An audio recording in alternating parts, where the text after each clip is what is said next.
bibindisyonan na namin, kaya pala walang tumitingin sa kabaong. Yung patay may hawak na karatula. Nakalagay, ako ngayon, ikaw bukas. Kaya nga yung mga lolo't lola ko, no, pag may patay kami, maraming mga pamahiin, siguro ginagawa pa rin ninyo yan.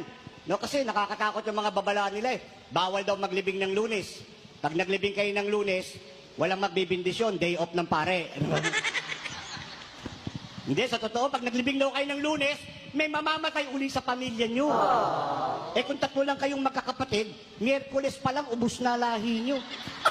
Ang bilis nyong mabubura sa daigdig. Di ba? Sabi pa ng lolo't lola ko, pag may patay daw sa pamilya, bawal maghatid ng mga bisitang naglamay.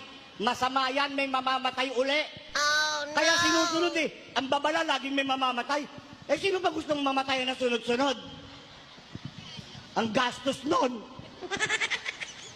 Kayo naman, kapag kayo'y naglamay, bawal kayong mag-uwi ng mga pagkain nakahain sa burulan.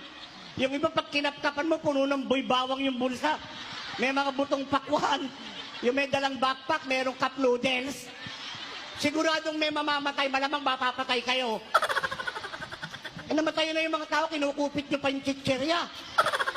Ang pinakamasagwang turo, pag may patay daw, yung kamag-anak, bawal maligo. Pag naniwala naman kayo dyan, mamamatay naman ang mga naglalamay sa baho ng pamilya niyo. Tinatanong ako, totoo ba, Padre, mga pamahiin na matatanda? Hindi ho yan totoo. Pero mabuti na din yung sigurado. No?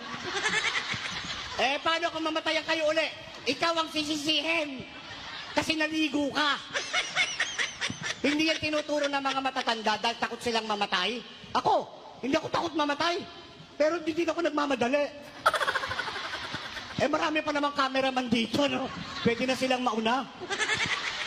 Tsaka ang prinsipyo ko sa buhay ko, ladies first. No?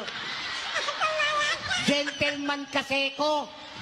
Kaya kayong mga lalaki, pag sinabi na kayo ng misis nyo, mamatay ka na, sabihin mo, ladies first. No? Ganun lang kasimple yan.